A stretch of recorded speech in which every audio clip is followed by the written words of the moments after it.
this episode, we will discuss why it's important to stop going through the motions with your money. Everyone needs to define what they're truly passionate about in their financial life, and then make decisions that drive you towards your goal. If you define what success is, you can attain it. She's Holly, and she helps people find financial freedom. He's Nate. He makes sense out of money. This is Dollars and Nonsense. If you follow the herd, you will be slaughtered. Many of us are making decisions, not necessarily based on what we're passionate about or what we want to leave or what we define as success, but what we're making our decisions about, especially in the future and financially, is what the world tells us to plan for or to believe in. And yet we're really not passionate about that. I don't know if I've ever met somebody that's really passionate about retirement and their retirement income, but maybe it's what they're going to do afterwards that they're passionate about, but they've never stopped and asked the why. Why am I doing this? Why am I saving? What am I passionate about? And I know I told Nate at the end of my life, I really, truly hope my family is provided for, but I hope more than anything else that I've given them the resources and the tools to go out and pursue what they want to do, to have foundation that gives back to whatever interest we determine is a good interest or what we want to pour into. I want to leave the world better than I found it, but I want to have left a legacy of giving more than anything, of truly being a blessing to the people that I love and value, but also organizations and charities we believe in, so that even in death, we still give. You're exactly right. You know, Simon Sinek wrote a book, Start With Why. And most people in their financial life do not start with why. They don't know why they're doing what they're doing, or at least they haven't made a conscious decision to follow what they're passionate about. So as we've talked about, many people are just going through the motions. If the world says I should fund my 401k when I get my job, because that's what a smart adult would do, then I'm going to do it. Or, you know, if everyone says I should really focus on retiring at age 65, that's what I'm going to do. We don't actually even think if that's what we want in our life. We haven't started with why. We don't even know what we're passionate about. We haven't thought, what does success really look like for me? And so I've talked to some people who, when you get down to it, they've been saving for retirement. They're using retirement programs. They're doing all these things. But in reality, they'll say, I don't actually think I'm going to retire, at 65. I'm going to keep working. I'm going to do something of value. I don't want to just retire. My main focus, I want to leave a legacy, kind of like what Holly was talking about. That's my real desire, is to change the outlook of my family forever. I grew up poor and I've got a good job now. I'm doing some things. I don't want my kid, and my parents died, they didn't leave me anything. I don't want that to be our family's destiny forever. That's what I'm truly passionate about. But then when you look at what they're doing what the world's doing, which is saving retirement programs. They're doing things that is more what the world would call a focus for retirement. If your goal is retirement, that's fine. But if it's leaving a legacy, then maybe retirement's actually going to hurt your ability to do that. Because retirement means when I get to a certain age, I'm going to stop working. I'm going to stop producing value. I'm just going to live off the wealth that I've created. I'm going to start liquidating it. I'm going to start eating it up for my lifestyle. And if that's your passion, that's fine. I mean, we'll talk about that in a moment. But what I am trying to say is that mentality, if you're just doing that as a cookie cutter approach, you might miss out on real success. Like, you might be empty at that point. You might feel empty. You might not be satisfied because everything you did, every decision you made was based on someone else's dream of the future, whereas yours could have been very different. You just never took the time to figure out what success was going to be with why you're saving money in the first place. Or you go into it with the retirement mindset. I am going to retire because that's what everybody told me to do. That you need to retire at this age, or you only live to this. And I find so many clients that they're working so hard, Nate, to have just a little bit more than what their parents had to hopefully give their kids something. And retirement is not their goal. It really isn't, but it's what the world has told them retirement should be. That I need to plan and have a nest egg because I'm going to have to retire someday, and that's the money I'm going to have to live out. Or the mentality of the retirement means I'm not a burden to my family. And I think it's very true what you said. You can have a passion of retirement, but most of us, is our passion really to never be of worth or value to society? Once you stop working, what are you doing? And I loved a few episodes back when you said maybe it shouldn't even be in our vocabulary or mindset.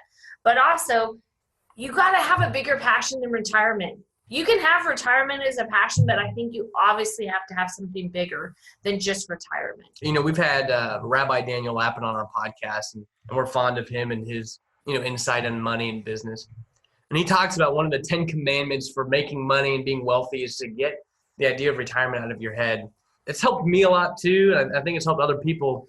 I think that the retirement mindset itself was something that was conjured up by socialists. We can go back to that issue, and by the money managers of the world, Wall Street, trying to convince us to funnel money to them so they can have a business. So they're painting this beautiful picture of golden years in the future where you finally don't have to work, and they're trying to convince you it's a great idea. Some people love it. Studies say you die earlier when you retire early. I mean, it's like you don't feel satisfied, and that's because we were made to continue to produce value. So I guess what we're trying to get at is, if you would start with your why, the real why of earning money, if the real why for you of doing the things you're doing is just so that one day you can retire, okay, that's good, but at least you defined it. Now you can make decisions that produce the best results for that time frame. But if your real why is something different, maybe it's you want to give more than you ever thought you could, maybe it's you want to leave a legacy, maybe you just want to, you're working because you enjoy it, which I would encourage everyone to try to find something they can enjoy doing. If that's the reason you're doing it, because you love creating value, then maybe the wealth building purpose you have is going to be different than what the cookie cutter 401k IRA mentality provides. Maybe it's going to look different because your goal is not those things. I think that retirement, the idea can affect you while you're working and afterwards, or it can actually hurt you, especially if you don't actually want to. So we got to define your why. Why are you working? Why are you saving? What vision do you want to achieve in the future? What is it that you're going for? What is your dream? At this golden age, what do I want to be doing? But what is your dream? What is your vision? What is your legacy you want to leave? The why goes with it. Why is that your legacy or your dream?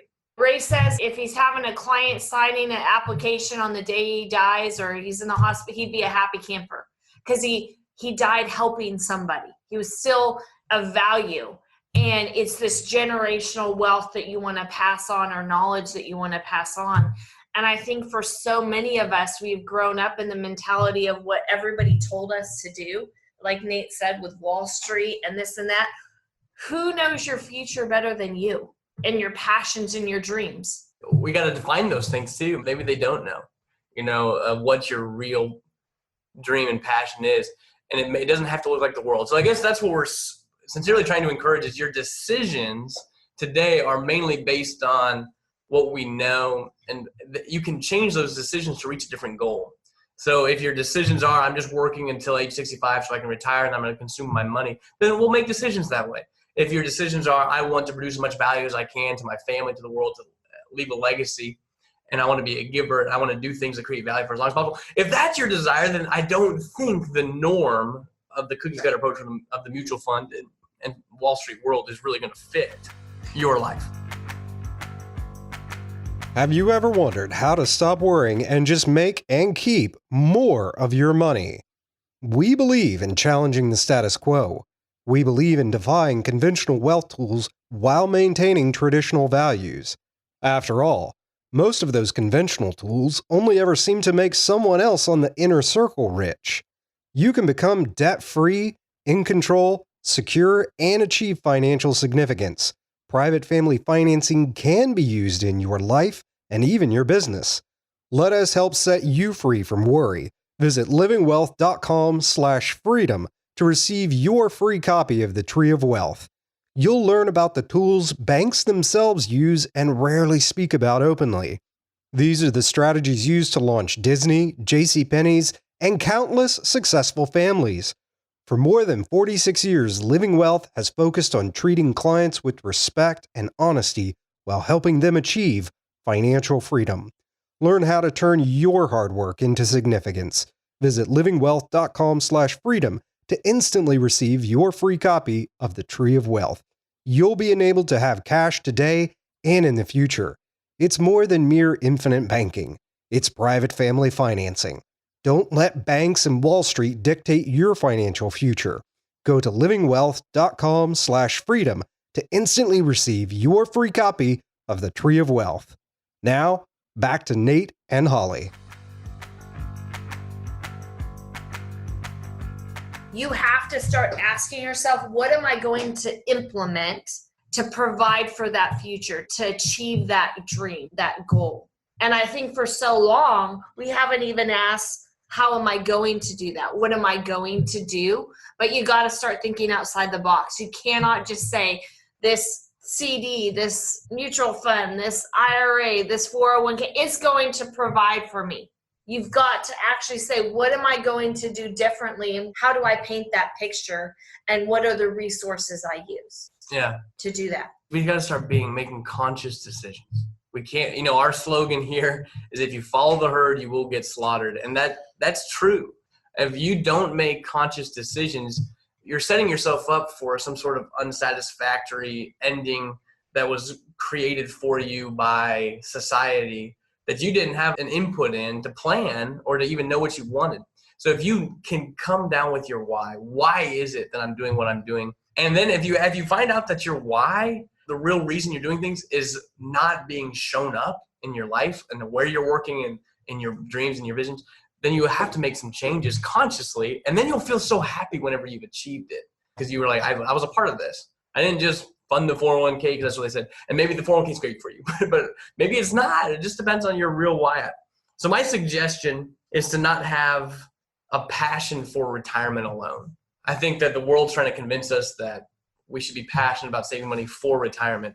I think that we should try to find a bigger passion, something that's beyond just me, where the whole goal is not to consume my resources whenever I'm 70. I think that the goal should be to build generational wealth. And I think that if you are wealthy, you could retire if you wanted to. Like the goal shouldn't just be retirement. It should be to build wealth, sustainable, foundational wealth that can last generations. Then we can make a decision at that time. But our main goal wasn't just retirement. It was above that. It was beyond that. That's not the goal of working. The goal of working is to earn money, to produce value, to get paid to do so, to build wealth. In God's word, it says that a wise man leaves an inheritance for his children's children. That's 2 generations. They're trying to say building wealth is actually a sign of stewardship and God can bless that. But you can't just be making money for you to retire. I think that limits you, that it should be bigger than that. Not meaning to judge anyone. I'm not trying to. I'm just saying that that's my suggestion is to get retirement out, building wealth in. And I bet you can retire if you're wealthy, but you don't have to. And that wasn't your vision from day one. If you're not passionate about what you're doing, find something that you are passionate about. But we got to get out of the me mentality. Retirement is all about you.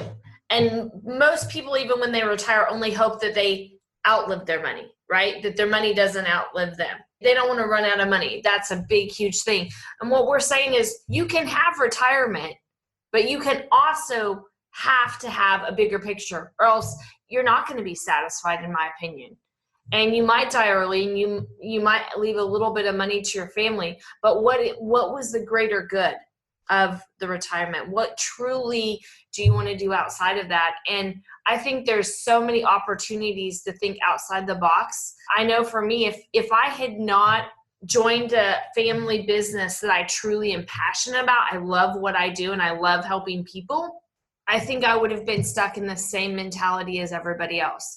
And I was going down that road, don't get me wrong. I was like, okay, I didn't do a 401k because I had a mentor and a father who told me it was bad, right? But if I didn't have that, I would have been in the same boat everybody else was, because I didn't bother to ask the questions of what do I want? What do I want to leave? And why do I want to leave it? It's okay to retire from a job, but I don't think the idea of retirement of not working anymore should be such a huge focus.